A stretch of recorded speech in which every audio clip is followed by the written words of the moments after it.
Hello everybody, this is Mr. Bowman. So today we're going to be looking at arithmetic sequences and a little bit of sequences in general.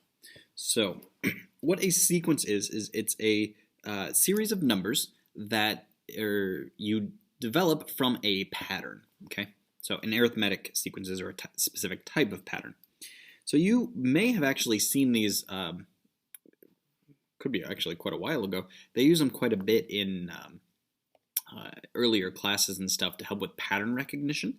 So you'll see things like 7, 9, 11, 13. What comes next? That's a sequence. So we try and find the pattern here and figure out what comes next. So like if I look here, this one is adding 2, adding 2, adding 2. So that's my pattern of adding 2. So to get the next number in my sequence, I would just add 2 again and say it's 15. Okay. So that's a sequence in general. Today we're going to be looking at arithmetic sequences, which are actually this pattern when you're adding or subtracting the same number over and over and over again.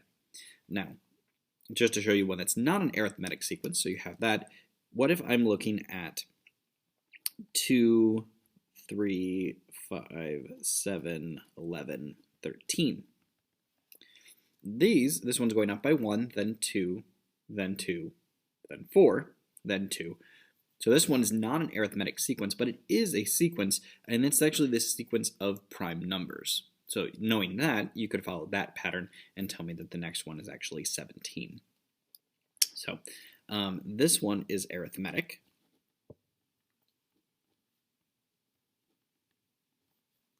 This one is not. So there's different types of sequences you could use. So anytime you add or subtract the same number and over again, you get an arithmetic sequence. So let's try another one of those and see how it goes.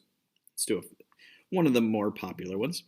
0, 2, 4, 6, 8, etc. And these ellipses on the end just means it keeps going. So these are, you probably recognize as the series of even numbers.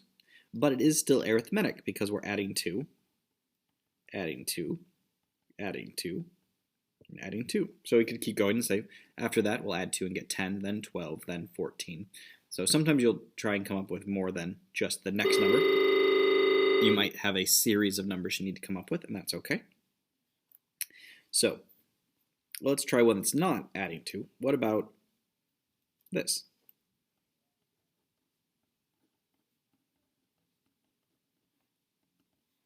Okay, what's the pattern here? So this is subtracting, right? We're getting more negative. So I'm subtracting 3, subtracting 3, subtracting 3, etc. So my pattern here, I was adding 2. My pattern here, I'm subtracting 3. Okay. So one of the things you're going to be asked to do is find the patterns and then sometimes say whether it's arithmetic or not. And after you do that, you'll be at, say, what are the next 3 terms? Okay, which means tell me the next 3 numbers. So if that was the case on this one, I would subtract 3 again, say negative 15, then negative 18, then negative 21. And those 3 numbers together would be my answer as the next 3 terms. All right, so since we are in algebra class, let's go ahead and make this a little more official. So when we're talking about things, sometimes you'll hear the 7th term, the 15th term, and we want a notation that'll help us figure out what that is without having to say it over and over again all the time. Okay. So, all right. So what that means is, lost my train of thought for a second. Right. So I use n here to tell me what term it is. So if I say n equals 1, that's my first term. N equals 2 would be my second term. Okay. So since these are arithmetic sequences, we use the letter a, and then an means it's the nth term of this sequence. So if I want the first term, let me finish writing this.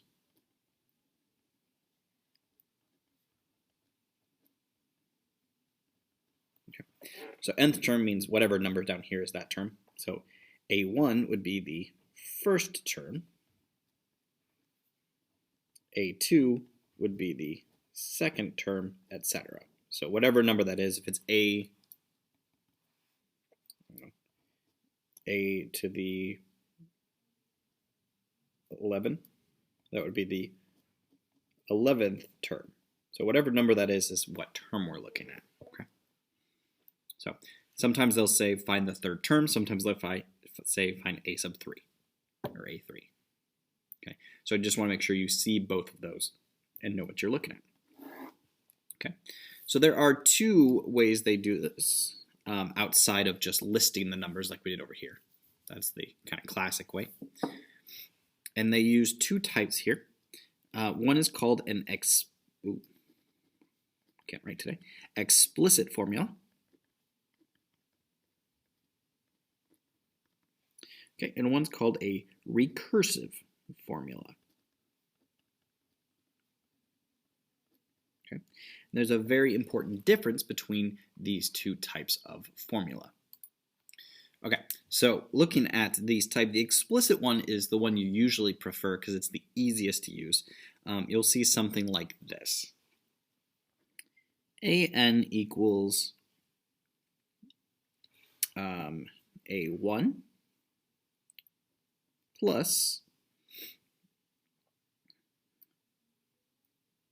N times.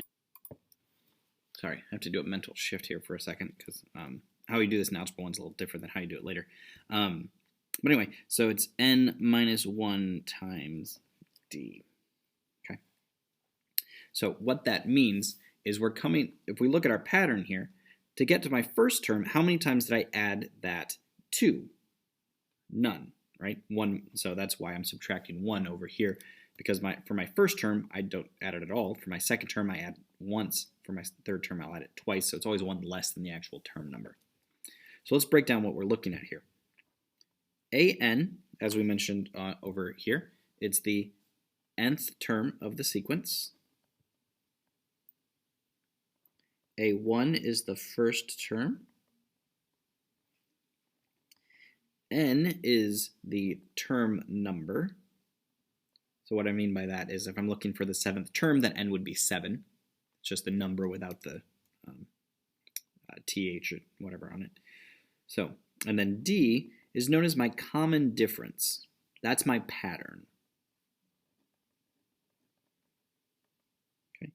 So when I find the pattern over here, like this one, the D would be 2. Down here would be -3. Whatever the pattern is you're using each time. This is incredibly helpful because say I'm trying to find,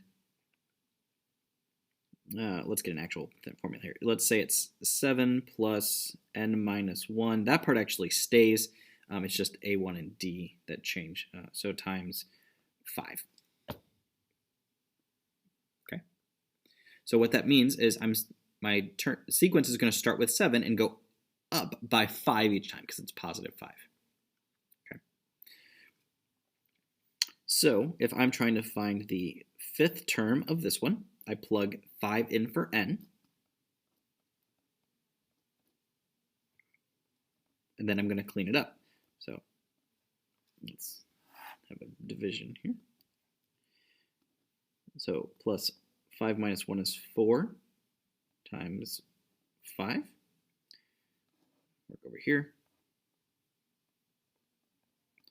7 plus 4 times 5 is 20. So my 5th term should be 7 plus 20 is 27.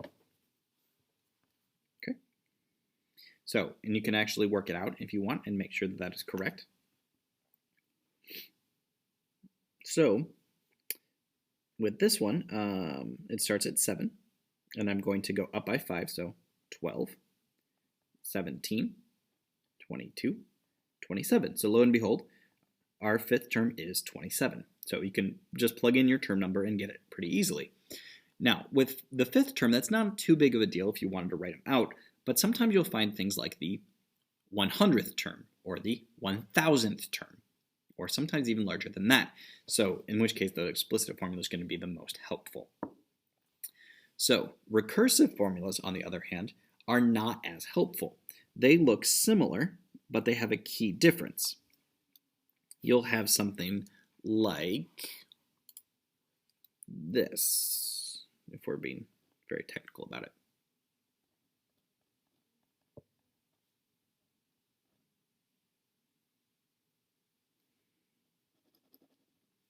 Actually, just start here.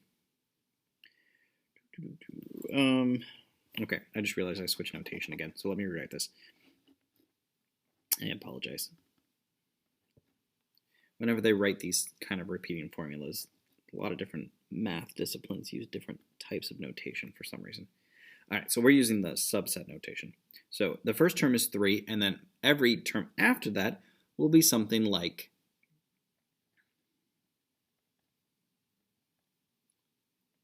this.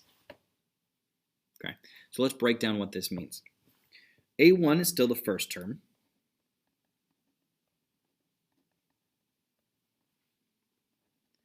AN is still the nth term. Those aren't changing.